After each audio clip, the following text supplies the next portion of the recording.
Hello, and welcome to the 2022 Lincoln County Democratic Committee's Senate Primary Forum.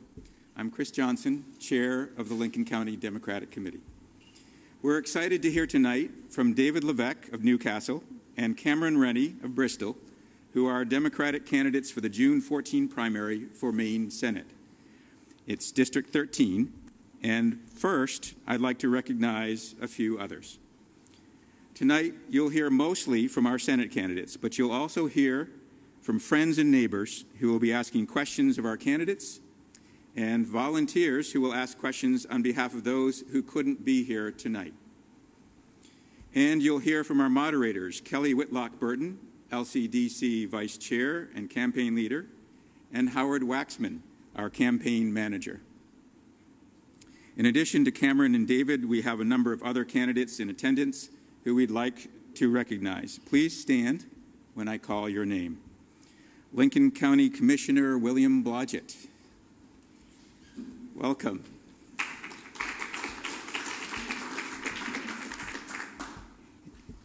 Bill is running for re-election to represent District 2, which includes the towns of Bremen, Bristol, Monhegan, Plantation, Noblesboro, South Bristol, and Waldoboro. Evan Gudkowski. Evan is a progressive independent candidate for House District 47, which includes Alna, Jefferson, Whitefield, and Wiscasset. Welcome. Tom Maroney, candidate for House District 48, which includes Boothbay, Boothbay Harbor, Edgecombe, South Bristol, Southport, and Westport Island. And Holly Stover, candidate also for House District 48, which includes Boothbay, Boothbay Harbor, Edgecombe, South Bristol, Southport, and Westport Island, and is presently serving in that district. Thanks to you for attending and to candidates running to represent Lincoln County who couldn't be here tonight. You can get more information from the candidates after the forum at the tables along the side wall. You can also sign up for information about joining the Lincoln County Dems. Buy raffle tickets for a chance to win a Turner Barn dinner hosted on North Haven Island by Nebo Lodge. And make a reservation for this Sunday's online Francis Perkins celebration honoring Barbara Burt and featuring a keynote address from our Congresswoman Shelley Pingree. Now, before we begin, some details about our program. All attendees are required to wear a mask unless you are speaking. If you need a mask, raise your hand and we'll bring one to you.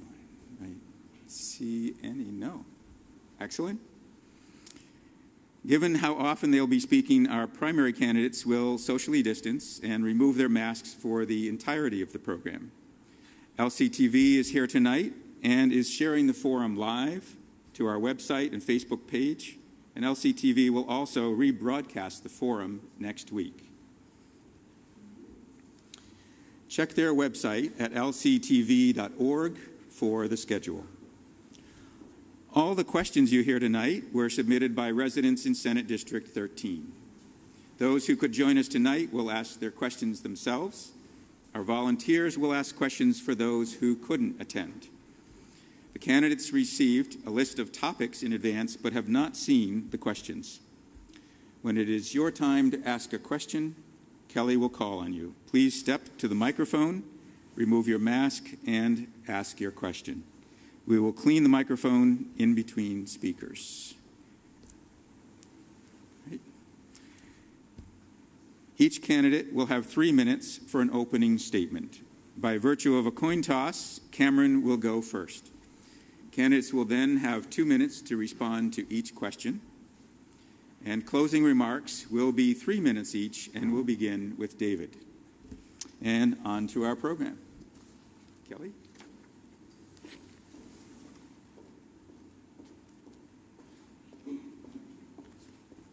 Hello, everybody. Thank you for coming.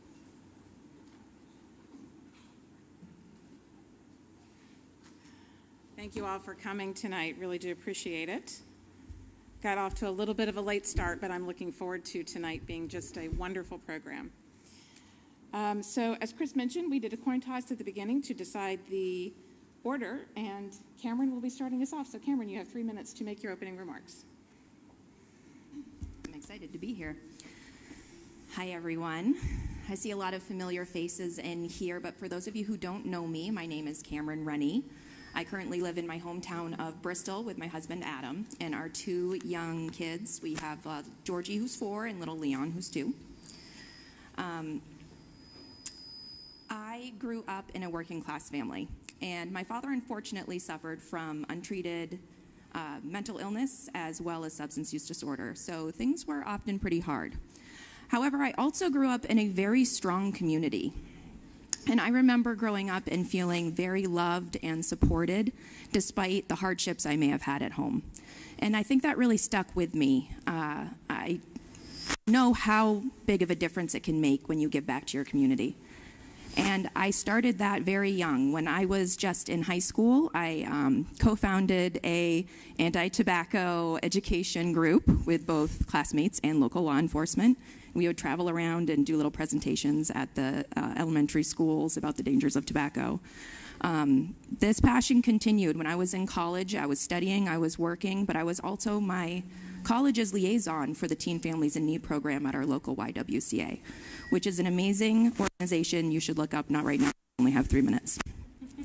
That continued. I graduated in the midst of the Great Recession, and I was working as a waitress, and I was also volunteering my time at the adult education facilities nearby, helping to tutor some really amazing new Mainers as they studied for their citizenship exams. And it was around then I realized I wanted a career in public service, not just the extra time that I had left over. I also really wanted health insurance someday, and that's part of what led me to become a school counselor, and that's what I am now.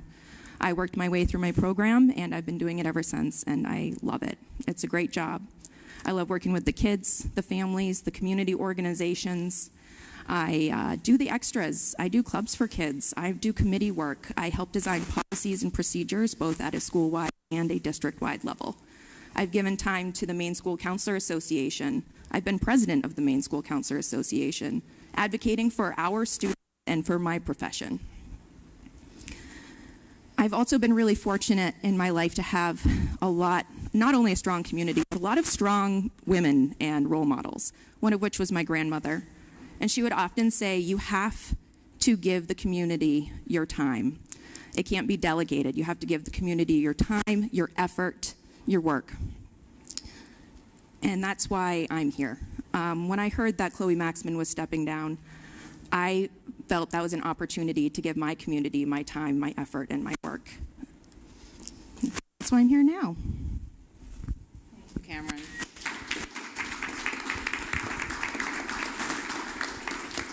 And now we'll hear an opening statement from David Levesque. There we go. Thank you, Kelly, and thank you all for being here this evening to listen to Cameron and I. Thank you to LCDC for organizing this, and it's a great opportunity for both of us to speak with you, and hopefully we continue this afterwards as well. And please do see me if you have additional questions at the end of the day or the evening, if you will. Well, as you should know by now, because I was introduced as David Levesque, I am David Levesque. I am an attorney with an office in Damariscotta. I live in Newcastle with my wife and 3 boys. My wife is a teacher at Lincoln Academy, and 2 of my sons are currently attending there. And but we all live in Newcastle, and I've been here for 22 years now, and this is really my home now, although I grew up in Hancock County. We started off in a place called Brooksville, and my father worked to dismantle a mine. Believe it or not, we have a mine on the coast of Maine. When that job was done, he and my uncle decided to start fishing, so they both obtained a boat and started lobstering. Despite the fact that they both had jobs, we weren't wealthy by any means. We actually lived in the housing, mining housing, And our bathroom was a bucket upstairs above a seat that my brother had to take out daily and dump into an outhouse outside. We relied often on government food. I don't know if you've ever experienced this, but it was a big the orange cheese and some type of meat product, but also with food stamps and WIC benefits. Now they call TANFs and these things. We had to do it. My mother had 5 boys in her household that she had to feed while my father spent most of his time drinking and away from home.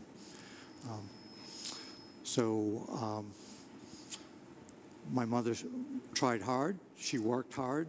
She worked to keep the family together, but she worked weekends and nights as well, cleaning, helping out as much as she could. But at one point, she decided to go back to school, and she was a role model for me because she turned it around. And I was the first one to graduate from college because I followed her model of seeing that education can change things. And it did, and it's transformed my life as someone who started out in a poverty house, and now I am glad to be here as an attorney and running for the Senate. That's my time.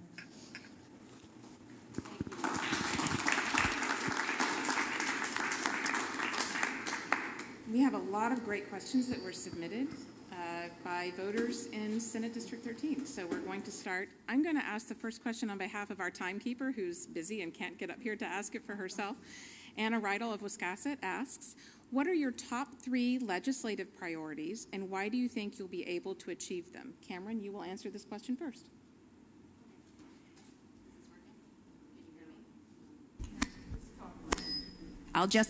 There it is. Hey.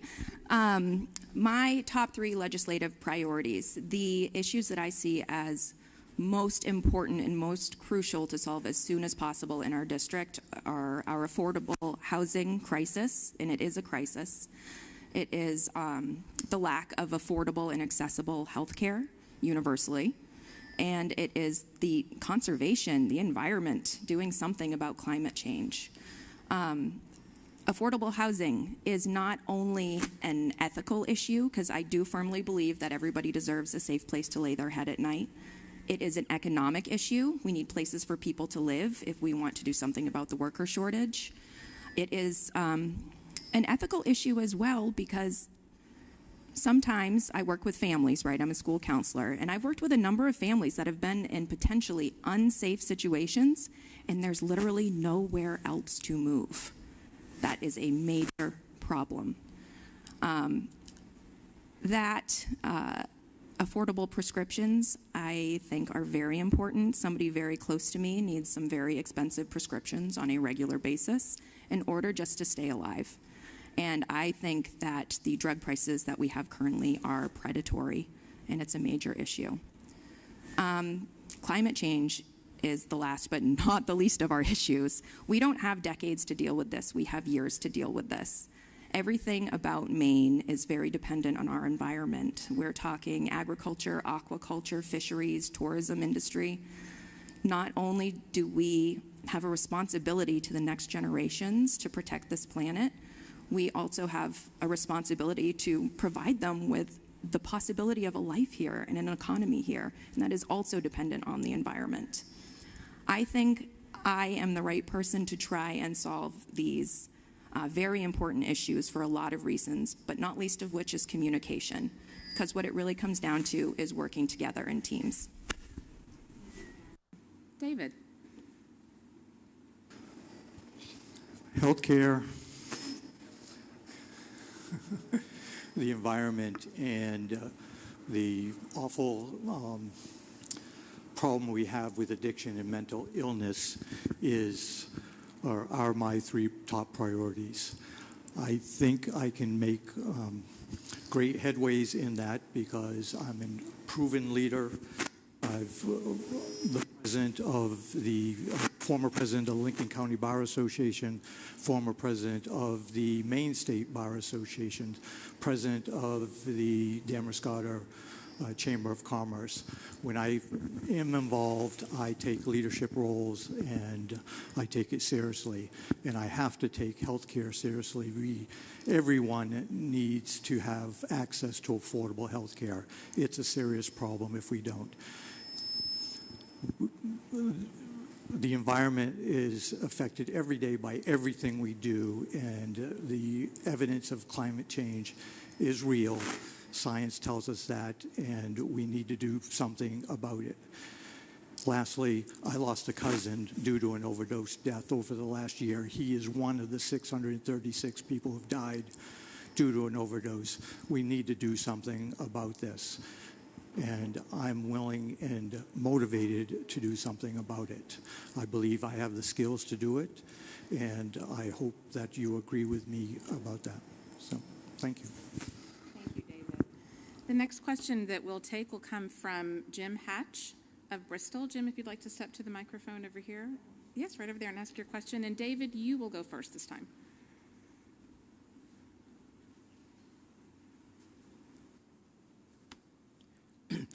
I'd like you to discuss your position on the creation of a consumer-owned utility to take over electrical distribution in the state from our current investor-owned utilities that are basically shipping all the money to overseas companies. You hit on one of the major problems with our current system is that our money is leaving the state and it's going to Spain. It's also we don't have the control over this system that is not as reliable as it should be. So I am totally for Seth Berry's pursuit of the consumer-owned utility. And in that vein, I think we need to work on microgrids and maybe using the consumer-owned utility as a way to discuss more, not just about delivery, but production and where our energy is coming from, whether it's hydro, whether it's solar, whether it's tidal. So we need to look at all of it, but we cannot keep going with the fossil fuels. So I will try my very best to promote programs that would support clean energy in Augusta, but in that specific issue, I am definitely for the consumer-owned utility. And we grant a monopoly, and we shouldn't be giving a monopoly to folks who don't care about our community and who don't reinvest the money that we give them in the business and service that they're delivering. And if we don't prevail on the consumer-owned utility, I will do all I can to hold them accountable to make sure that they're delivering energy at the lowest cost possible and not sending money away to high executives. I mean, it's a real struggle nowadays for people to pay their electricity bill, and we need to turn that around, and a consumer-owned utility will do that. Thank you, David. Cameron. Where'd you go? Oh, there you are. My short answer is yes. I support consumer-owned utilities flat out. I think there's a lot of reasons behind it. First of which is that you mentioned is, of course, it keeps our money local. Contributing to the local economy just makes sense for all of us. We all, we all know this. It helps the whole community. The other major reason, though, for me, and maybe more important for our future generations, is the consumer-owned utilities. We have a lot more power and to be able to push those renewable energies. I'm going to go ahead and say it. I'm not super pleased with CMP. I'm not pleased with their lack of service, to be honest. And I feel like there's been a lot of pushback from a lot of large fossil fuel companies on integrating renewable energy into our energy grid. And I think consumer-owned utility would be one of the most efficient ways that we could get that started. So yeah, I'm pro it. Let's do that. I would work towards it. But you know what? I'm only one person, so if I can't, of course I would do whatever I could to try and hold this company, which really does have a monopoly on our state, accountable for their lack of service. Thank you. Our next question will be coming from Jean Damariscotta of Bristol. And Cameron, you will answer this question first. We need to set this to short level. Is this better? If the Gulf of Maine continues to warm as quickly as it's doing now, what would you do to support the fishing industry if the traditional catches are no longer as abundant as they used to be? What other trades specifically do you feel will provide the most opportunities for training and possibly retraining? And how do you propose making that training feasible financially and logistically? Thank you. Here I go? Yep. Thank you. That's an important question and something that we really do need to be considering. My goal in reality, though, is going to be to take action before it gets to the point that our waters warm so much that our fisheries aren't viable anymore. This is a major goal of mine, is to do something about climate change before we lose our industries, our heritage industries, and preserve our way of life for future generations. Now, Lord forbid that doesn't happen, and if the worst did happen and we did lose certain fisheries that are traditional for the coast of Maine, I think it would, well, other things may come in. You may be able to transfer to a different sort of fishing. That's always a possibility as well. The lobsters are moving up right now, not necessarily gone forever yet. But there's always going to be opportunities in new industries and in new trades in the state of Maine. Primarily, once again, renewable energies are going to be a really big opportunity to have good paying jobs right here in our district as well as in our state. I was actually just reading something about a potential spaceport maybe that was just funded for in Brunswick. That looks fascinating, and it looks like it could bring some really good jobs to potentially our area. I mean, that's an hour drive from most of our district right here. That's opportunities for more families to be moving in and for more small businesses to profit from increased population in this area. So in closing, I don't have a simple answer for you, but I certainly would work my very hardest to make sure that we are taking care of our people and taking care of those fishermen who could potentially be displaced. Question, Jean, I appreciate it. The truth is that we are being affected by the constant warming of the Gulf. 30 some odd years ago, I took my last trip out. The family, to continue the prior story, is that they moved from lobster fishing to ground fishing eventually, and I would go out to sea with my father and his brother, and I didn't do the 7-day trips, but the 3-day trips, and the last 3-day trip, I spent more time over the rail than I did helping anybody, so I thought that college thing made a lot of sense to me. And I'm glad I did, because our ground fishing industry in Maine is almost non-existent now. To find a boat down east that is doing ground fishing is very rare. Luckily, we have some down at South Bristol that are still at it, but most of the ground fishing folks are down in Gloucester or New Bedford. So Maine is losing its tradition there. If we keep damaging our planet like we are and warming the Gulf, we're going to lose that lobster fishery as well. And we have a great lobster fishery. They're great at monitoring themselves and making sure that the females are thrown back and that the males are kept, that they're the right size. Self-regulation is great, but they can't self-regulate against a damaging environment. So I'm really scared about that. So we do have to find other opportunities just in case we can't change things. And also for the people who just prefer not to work on the sea like myself or don't want to get sick. But we need to invest in more community college. Luckily, this supplemental budget has allowed for 2 years of community college, but I think that should be 4 or enough to get somebody certified for the trade that they're interested in. So that's my time, and I'll leave it at that. Thank you very much. The next question is going to come from our volunteer, Mary, will be asking this question on behalf of a resident of Newcastle. And David, you will answer this question first. Great. So what do you think the state government can do to increase the supply of affordable housing in Lincoln County?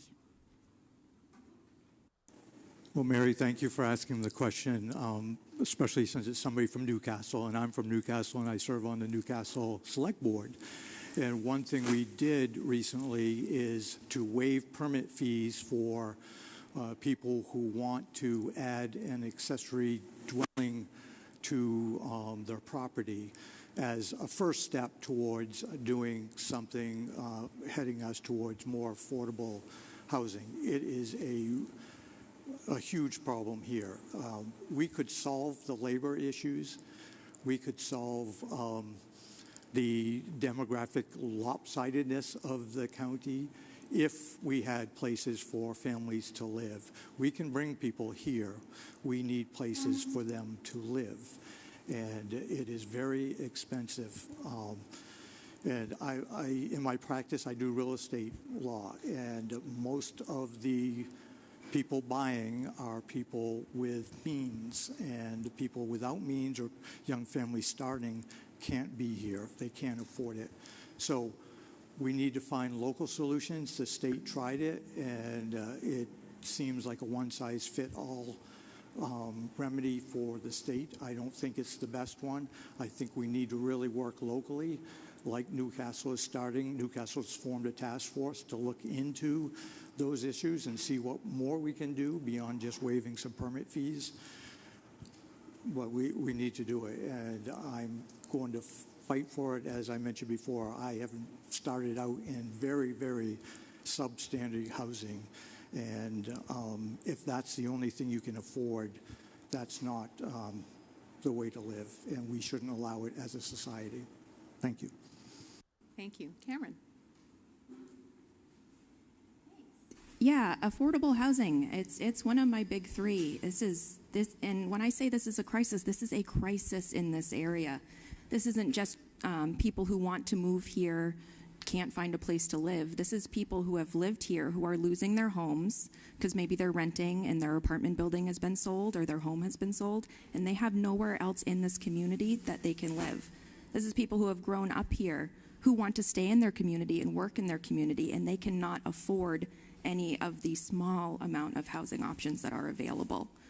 I strongly believe the future of our district is dependent on, of course, the ability for people to live here, and for people who have grown up here to be able to live here, and also people from away who want to move here to be able to live here. So thank you. This is an important question.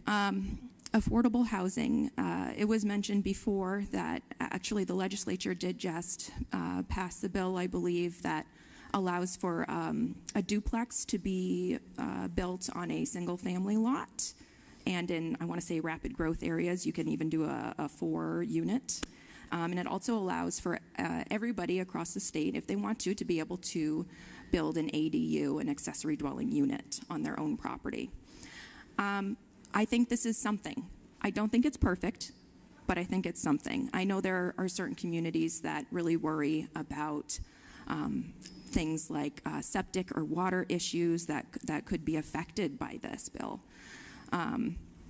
I think for our district, this is going to take some really creative thinking and some creative teamwork. I'm assuming, we're talking all stakeholders need to be involved, public, private, landowners, business owners. I was reading this really cool article about some affordable housing they did up in Knox County, and they brought in Habitat for Humanity. Ooh. Anyways, it's possible. It's going to take creative thinking and strong communication skills, and I would love to tackle it. Cameron, you should stay standing. You get to answer this next question first. This is going to be asked by our campaign manager, Howard. For someone who could not be here, a voter in Bremen has this question. Despite some improvement, Maine continues to have an above-average food insecurity rate. Even Lincoln County's numbers are alarming at 13.6%, or just under 5,000 residents being food insecure. 1 in 5 of our state's kids are struggling with hunger, the worst in New England, and 16% of Maine seniors are at risk of going hungry. What policies would you support to help end hunger in Maine? Hunger in Maine is a more complex problem than it sounds like, for sure.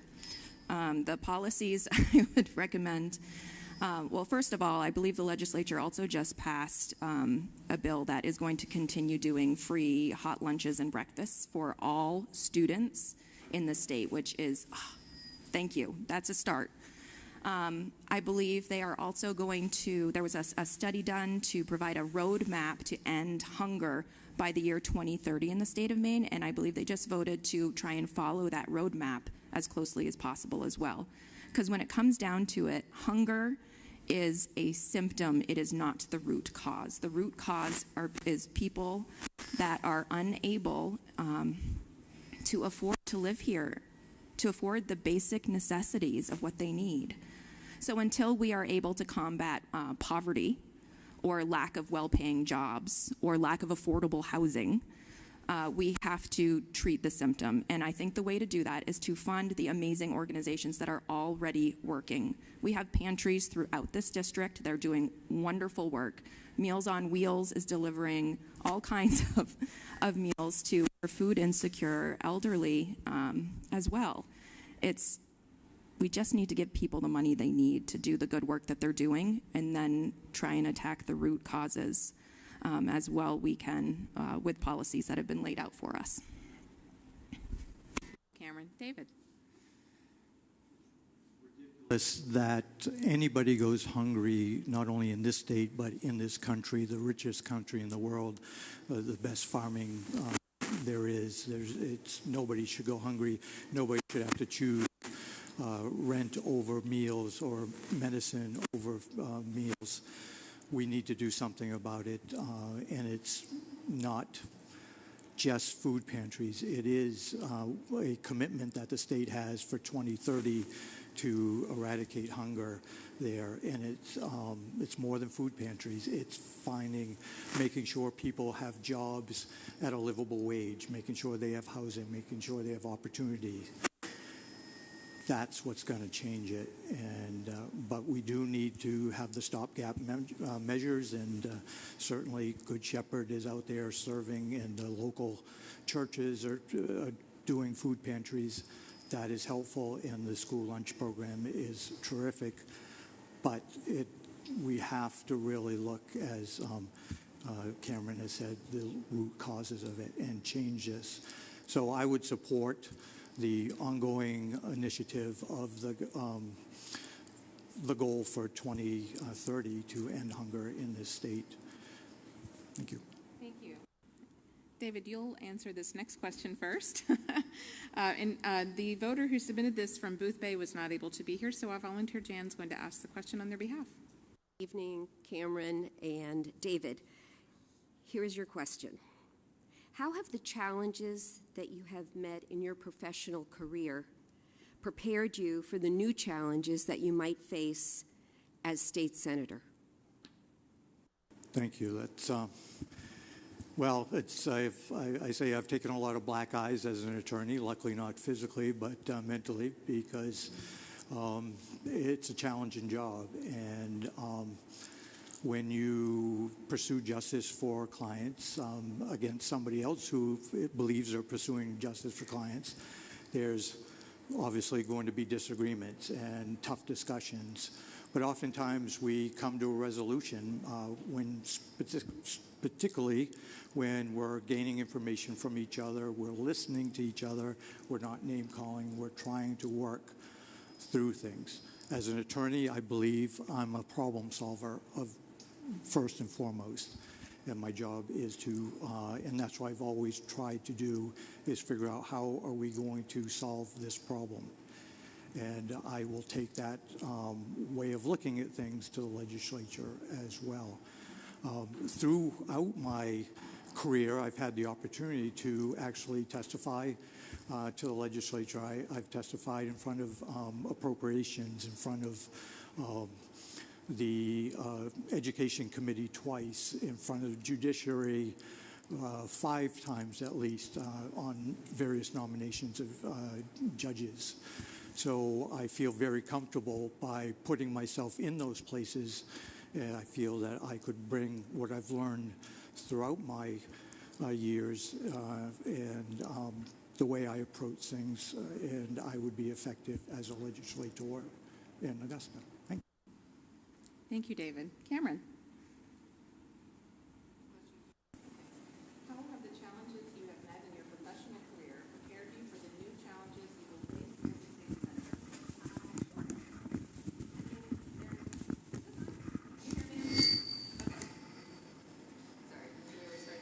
senator? Okay, thank you. All right, now you can hear me. I think my job helps me be uniquely suited to the position, to be perfectly honest. So I have the opportunity to work in a public school, and that is with what I see as a true cross-section of our community. These are people's kids that I'm working with, but also people's families, people's grandparents, people's extended families. I am hearing their stories. I am working with community resources to help them solve problems and get access to the things that they need, which I think is a major part of being a legislator. Another piece of it is I've been at this a minute. I've been in many leadership positions throughout my volunteering and my school life. And when I was with the Maine School Counselor Association, I was routinely advocating on a state level and working directly with the DOE to help our students and to advocate for my profession. On top of all of this, I've learned to work surprisingly well with people I don't necessarily see eye to eye with. There are parents, there are other school staff who we do not agree on many issues, but you can still get things done even when you don't agree on every issue. I remember when I was in my internship and there was a woman who was so mad at me, she took out her dentures and she hucked them at me from across the table. And I tell you what, she left that meeting and we were on the same page. We were good. We were a team. And that is doable.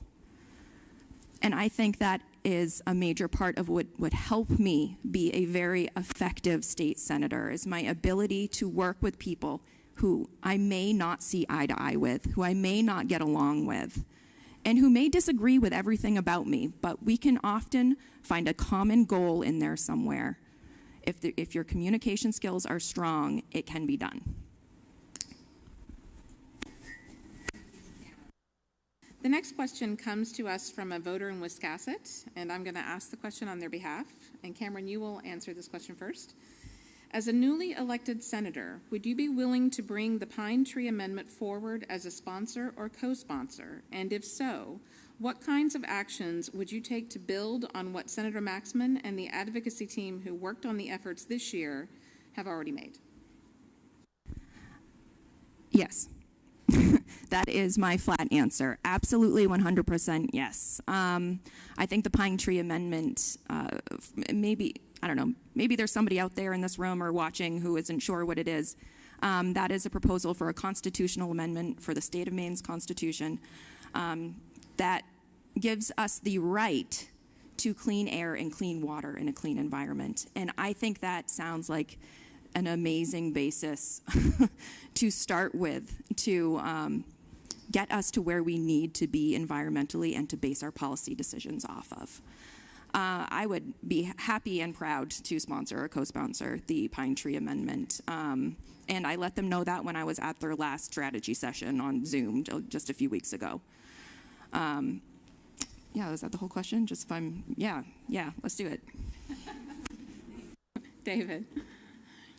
Let's do it. Maine's natural resources are incredible, and why, that's why a lot of us live here, is for the clean air and the clean water.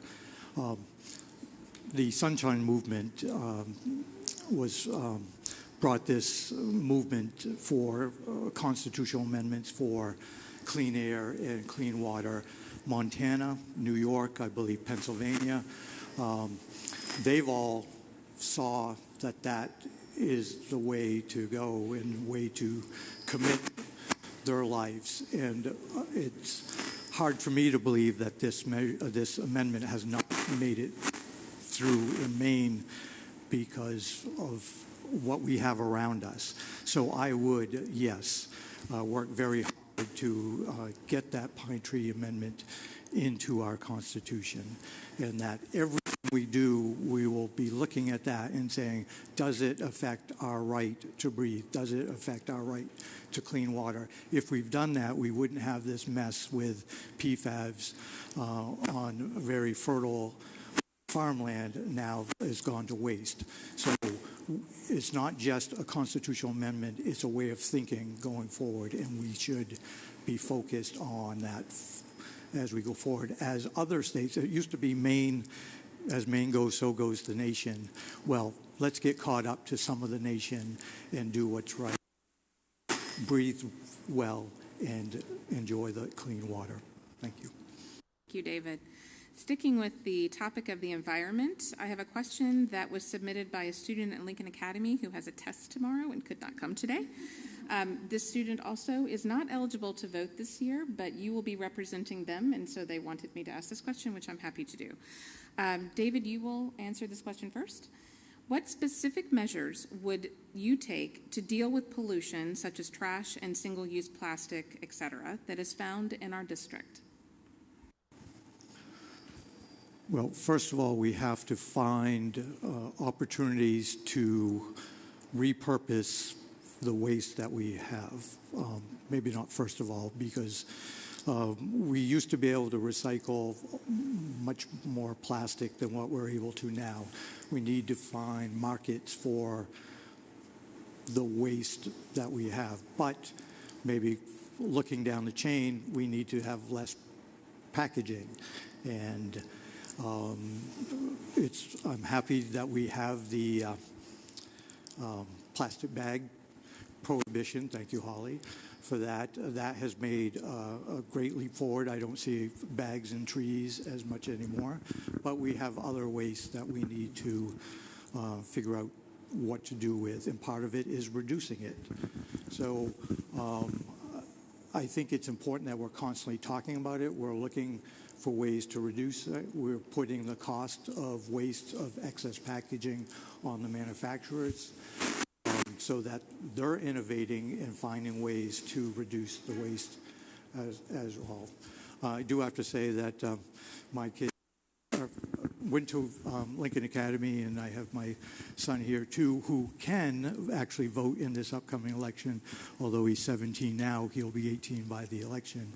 I am listening to those students because it's really important, and seeing them focused on the environment is reassuring that we can start to live the stories of saying that we believe that we shouldn't pollute and actually clean this place up. Thank you. Thank you, David. Cameron. Kelly, I'm sorry, it was a long day at school. Could you say it one more time? Absolutely happy to do that. What specific measures would you take to deal with pollution, like trash and single-use plastic?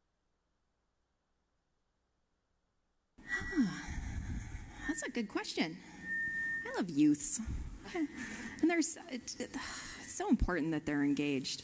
Honestly, they are just such a huge reason of why I'm even doing this. So, single-use plastics and garbage.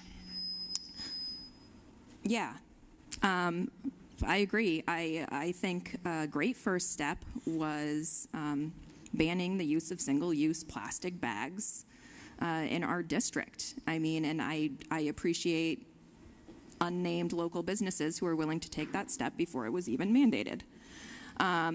There's lots of things our community can probably do to work together to lower this, unfortunate impact of our single-use kind of consumerist society that we have going on.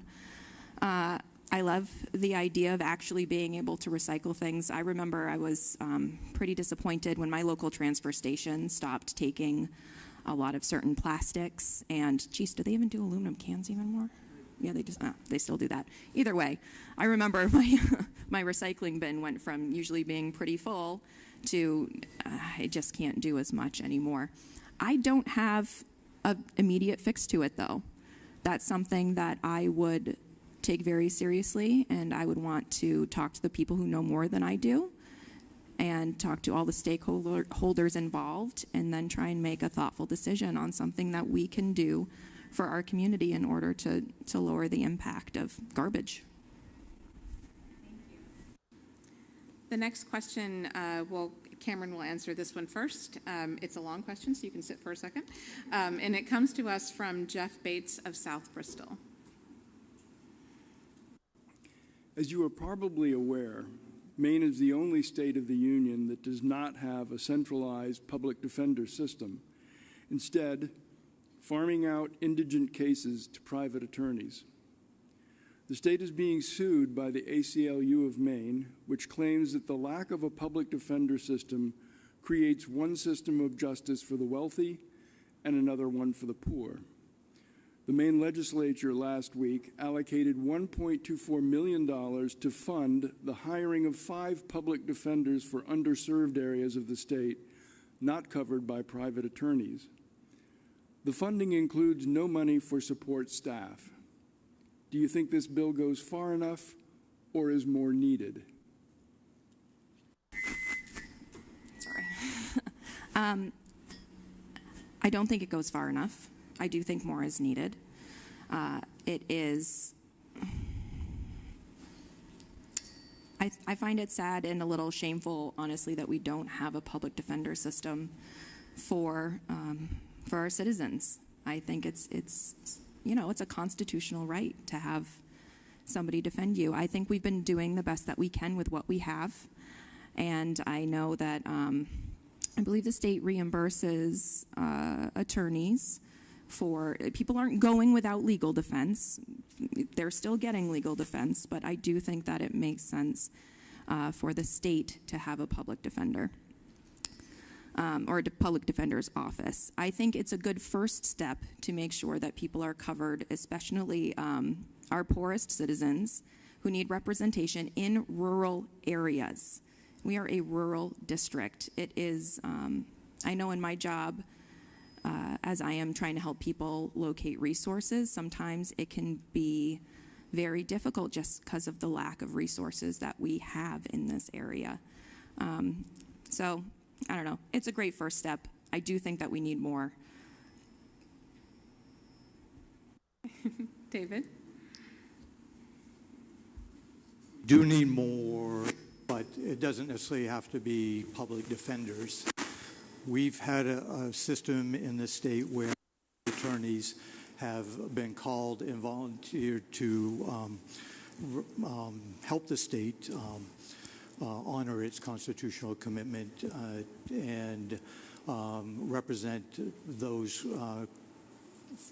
I won't say falsely accused, those accused of a crime to get the defense that they need. The problem really is not whether or not private attorneys are taking it or we have a private public defender's office. It's whether or not the people who are accused by the state are at parity with the prosecutors. Prosecutors have an office, they have staff, they have police who do investigations for them. They are well suited for what they need to do. Attorneys, may just be a solo attorney, has to defend somebody accused at, well, when I was state bar president, it was $65 an hour. They couldn't afford rent. They couldn't afford an assistant. They couldn't afford a profit, but they couldn't afford an investigator like the state has. They couldn't afford research as the state has at that state. So during that time, I was an advocate for, and the bar was as well, as bringing that from a $50 payment at that time up to $65.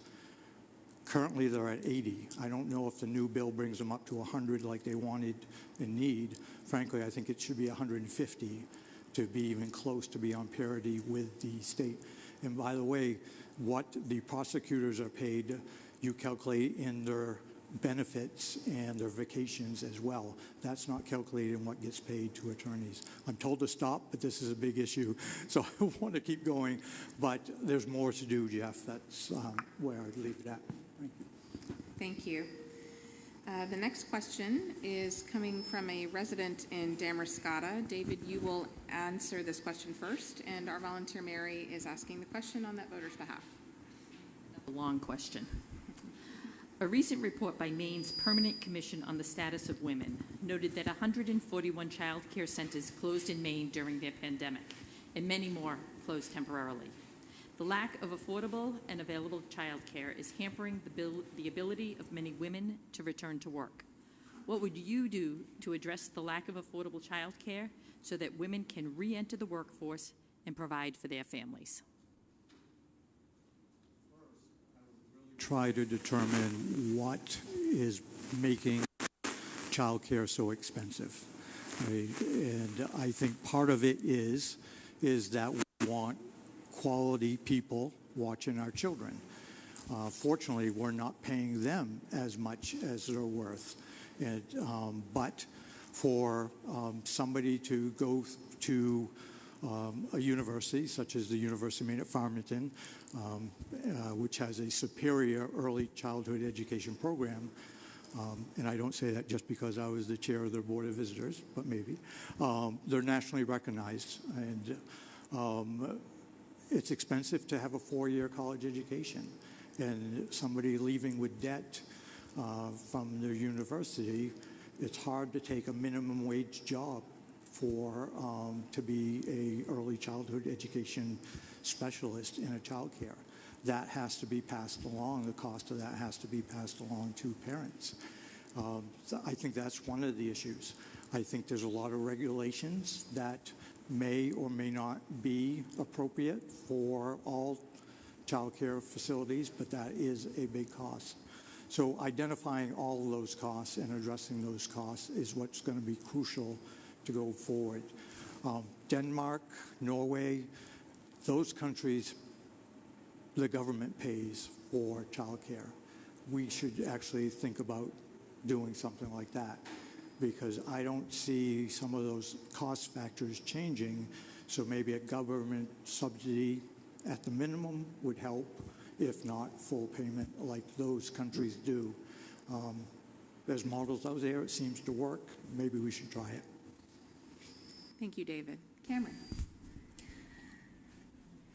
As a parent who has spent a lot of time the past couple years in quarantine with their kids at various times, making it very difficult for me to work or to be at work consistently. I'm sorry, it's not just me. This guy's been doing it too. It's difficult. And the costs of childcare can be prohibitive. However, the people that are doing the very hard work of taking care of our youngest kids are woefully underpaid. They often don't have strong health insurance or benefits. Sometimes they don't even have things like paid time off for being sick. This is a very important issue. I do know that I believe the legislature has just recently approved a subsidy of, I don't know, what, 12 million or so to help out with child care. I don't think it is reasonable or feasible, considering the costs of everything else, for the rise in salary for childcare workers to be put on the people who need the childcare themselves.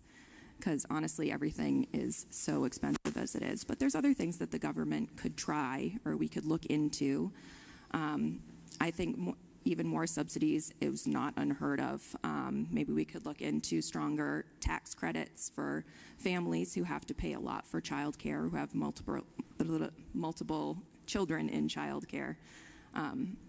Once again, I think it comes to talking to the people who know and coming up with creative solutions and keeping all stakeholders in mind. Thank you. Our next question, Cameron, you would answer this one first. Sorry to make you stand up again, so both of you so quickly. Jason Putnam of Wiscasset has a question for you both. Everybody, what is your view on the current hot issue in public education, that is critical race theory?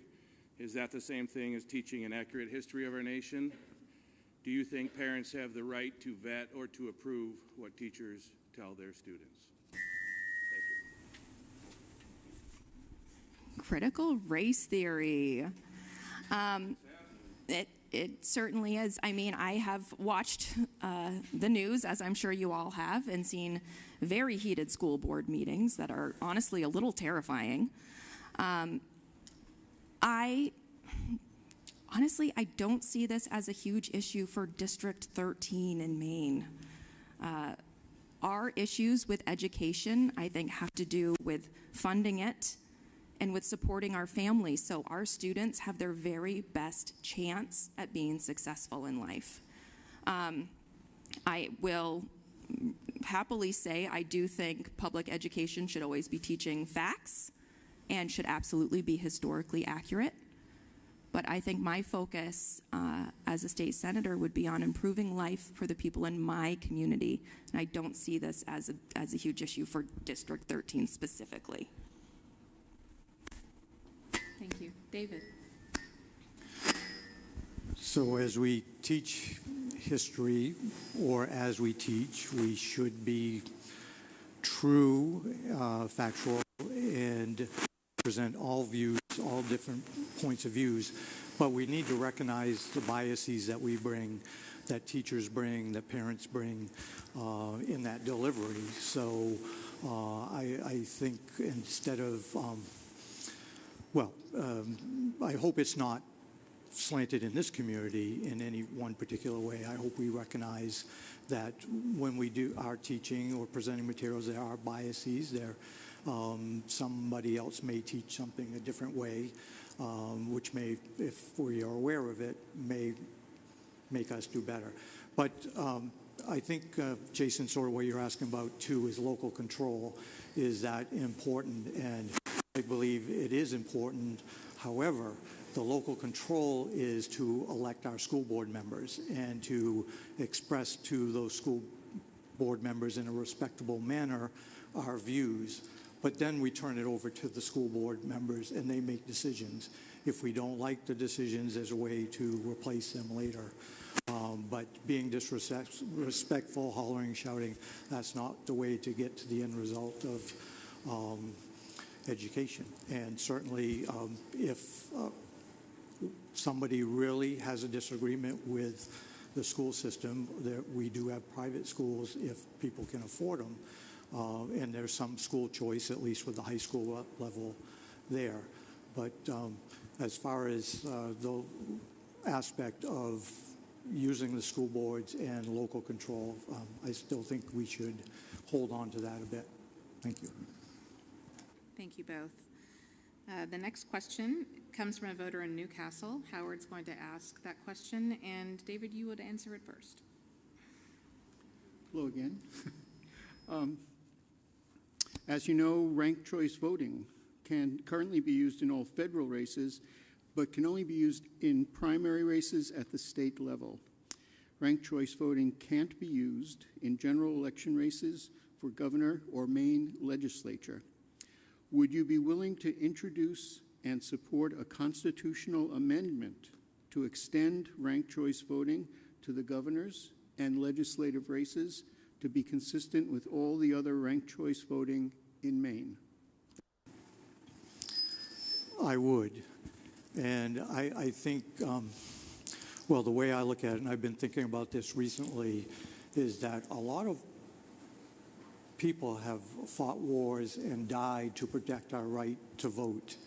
And when we vote, we want the vote to matter. And if we're electing somebody with, say, 39% of the vote, for example, we're wondering, are we really having the value of, yeah, I'm losing my words too because it's been a long day, but I will say that it seems inconsistent to me where you would have ranked choice voting, you find it important in some races, but not all races. We need to be consistent in our policies as we go forward, not just in this one, but another one, other ones. And I've seen it, the thing about being a lawyer, you're reading laws and statutes all the time, and I think of them critically, and I say, well, are they saying what they mean or not? And I think my skill set going up there will be is to read things critically, propose legislation, suggest changes, and get to what's really meant by the statutes, and then hold us to it. If we have a policy under one statute, we have to get it to another. One thing that comes to mind, and it may not be a favorable topic, is we have medical marijuana in a state. It's a legal thing. Well, we tax it at 5%, or at least we don't tax other medicines. So it just seems inconsistent to me where you would call something medicine on one end and not tax it, and then one specific thing on the other. Just an example of inconsistencies that I've seen. Thank you. Thank you. Cameron. Ranked choice voting. Oh, yeah. Of course. Ranked choice voting. Absolutely. I mean, I think we all know why it came up anyways.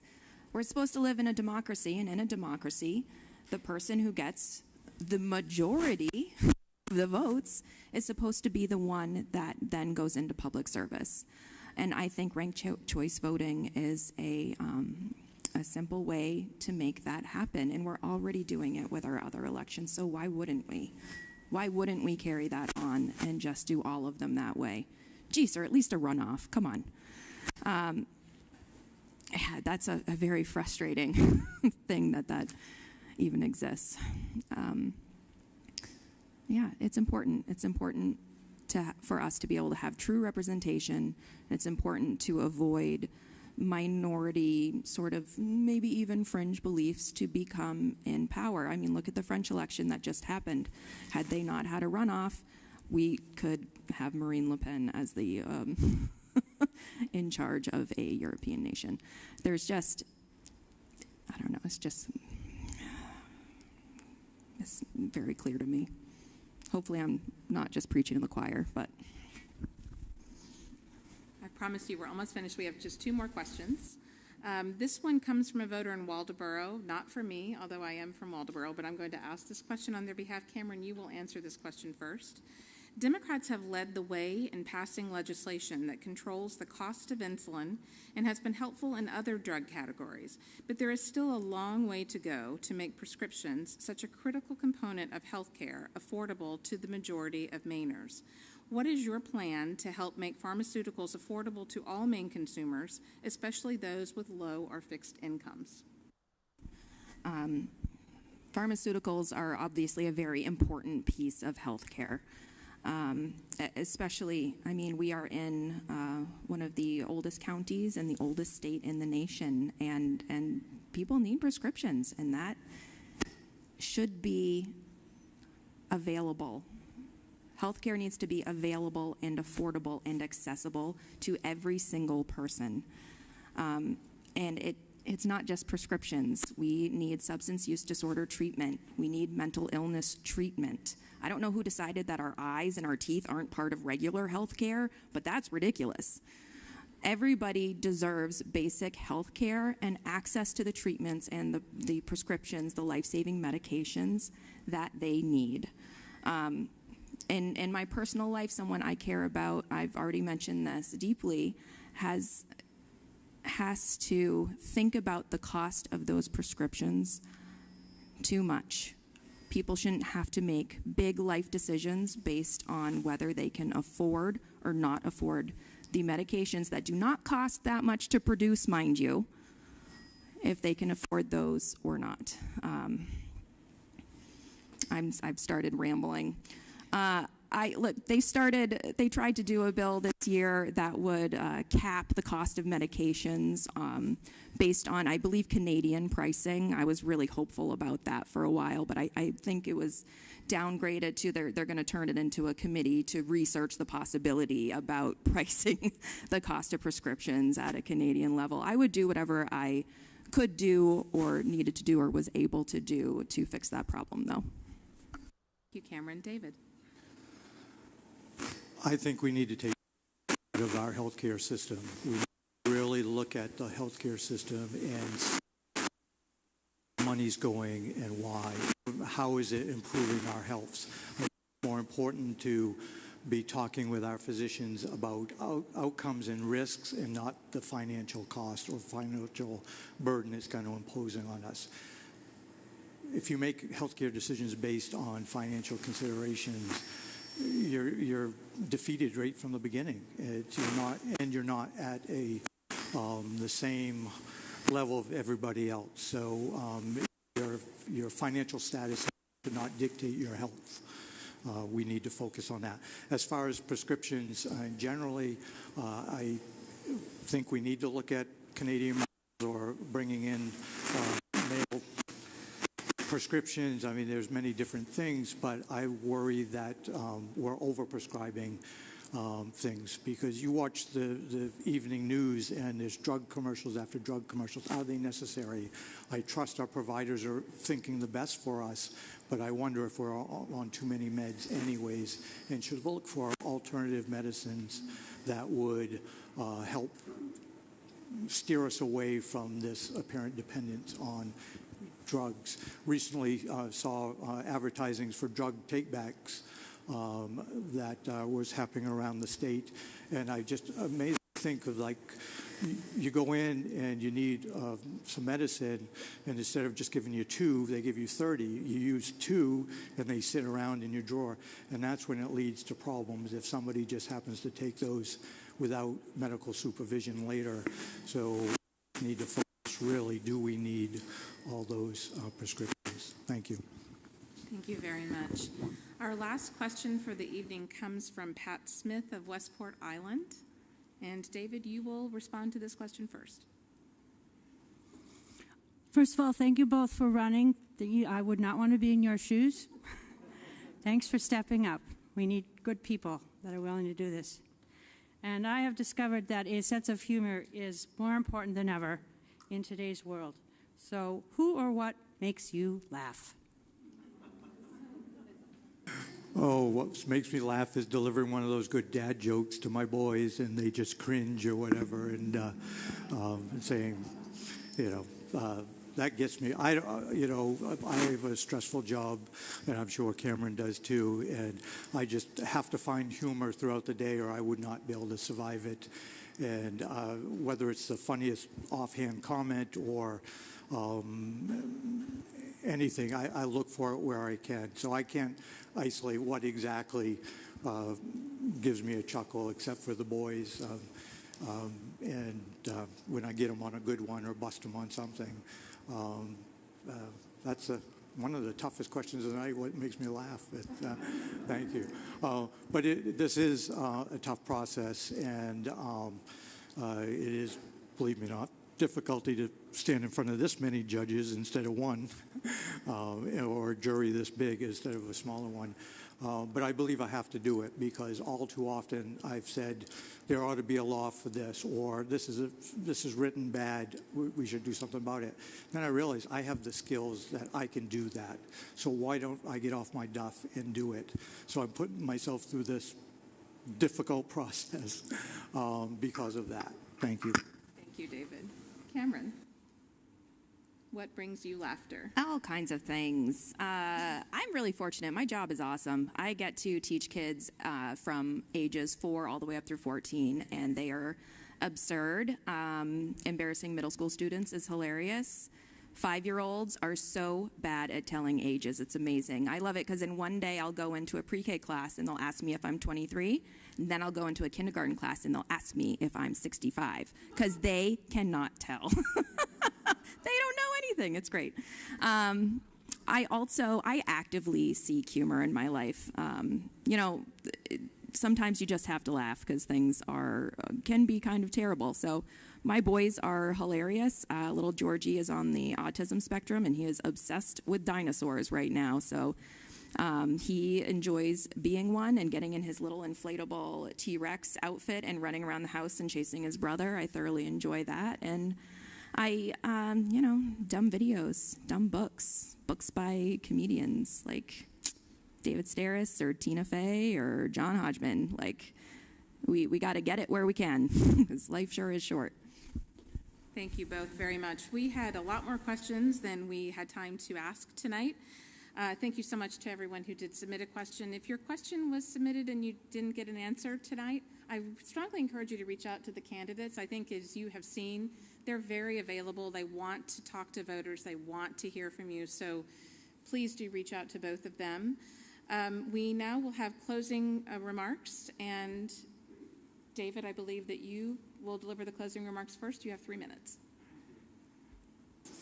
592-6151. Call me if you have questions.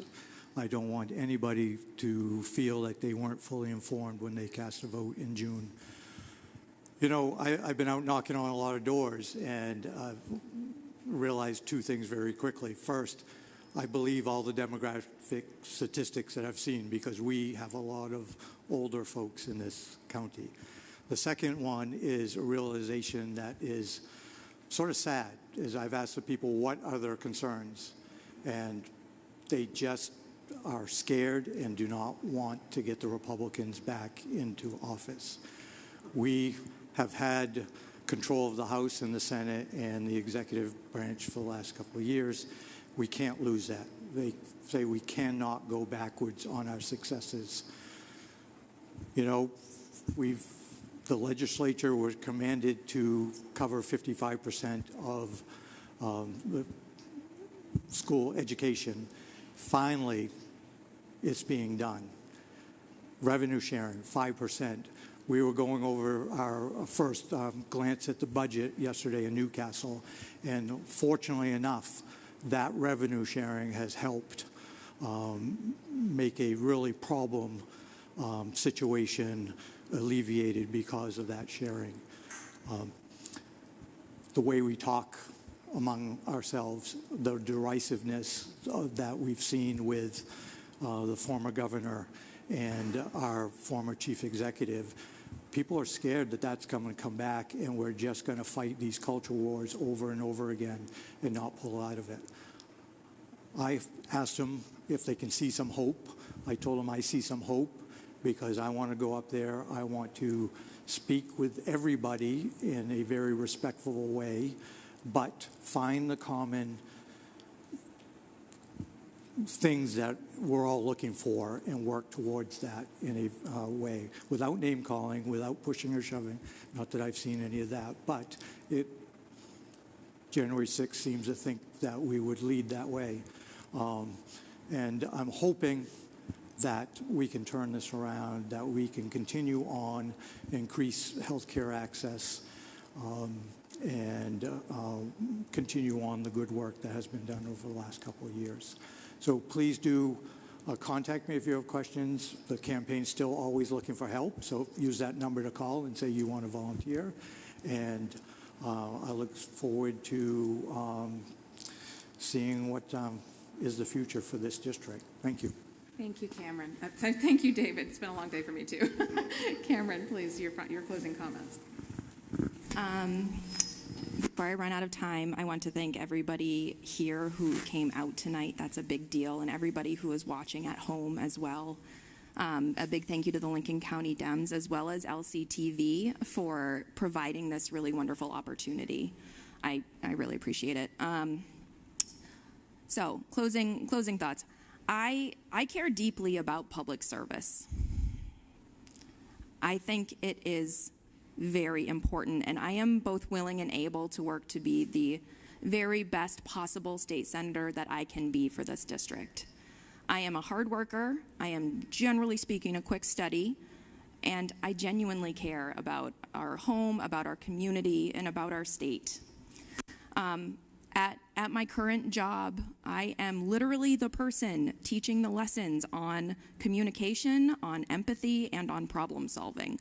And these are 3 skills that I think are desperately needed and honestly imperative to make real progress when you're in a group of diverse people.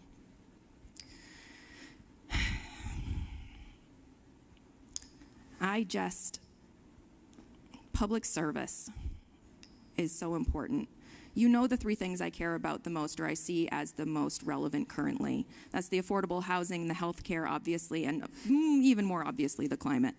But public service is not about me deciding what needs to be done for you. Public service is about serving the public. As I've been knocking doors, I've heard a number of concerns, everything from the gouging of public employee pension plans, overregulation of the lobster industry, and even just like too much trash at the end of Route 32 in Waldoboro. These are all things that matter to people, and I want to be able to bring what you need and what you want to the table in Augusta. I can't get there by myself, though. I need help to be able to get there so I can help my community. If you have not given me $5 towards clean election campaigns, I would appreciate $5. That helps me qualify for more funding if I'm lucky enough to make it to the general election. If you don't have $5, but maybe you have a little bit of time, I would love to have you join my team and volunteer. There's so many different things you could do. You could give a little bit of time or a lot of time. Doesn't matter. I'm not picky, okay? And you can sign up to do either of those things on that table back there. But most importantly, and I feel like I'm talking to a bunch of people who are going to do this anyways, but most importantly, please go out and vote for me on June 14th. Get out there. Get your friends out there. Get your family out there. Voting is, as we all know, so important. So I can't do it without you. Thank you so much. Thank you. You two have not made it an easy choice. Chris has had some final comments for us, but thank you all for your attention.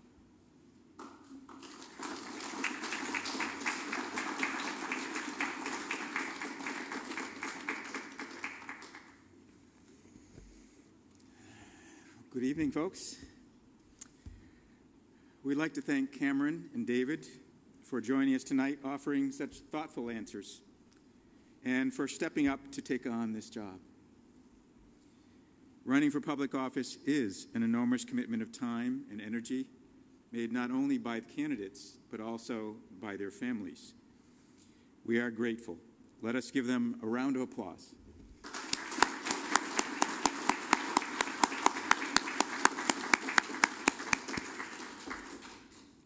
And thanks to all of you for attending tonight and watching from home. The June 14th primary is open to registered Democrats, and you may request your absentee ballot now on the Secretary of State website or at your town office. If you are not yet registered to vote, you can do that at your town office. If you are unenrolled, you may vote in the June 14th Democratic primary by changing your registration to Democrat, which you can do in advance or on Election Day at your town office or voting place. If you are registered in a different party, you can unenroll from that party at least 15 days before the primary election and enroll as a Democrat in advance or on Election Day at your town office. I want to add that if you are someone who will be 18 on the general election date, you can register now and vote in the primary, even if you are not 18 on the date of the primary. If you will be 18 by the general election, you can still register and vote in the primary. At various times in our history, the people of this nation have been tested and rose to the challenge to defend the liberties and rights of our people, including the most foundational right to peaceably choose our leaders through election. Do not allow those who ask you to hate, to resort to violence, or to overthrow the results of an election to win by default. If you are looking for meaning, hope, or something to be proud of in 2022, the thing you must do this year is learn about the candidates, decide who you want to lead, and go vote for them. We encourage everyone to visit our website at lincolncountydemocrats.com to find out how you can join LCDC and support progressive candidates in Lincoln County. Thank you, everyone, and good night.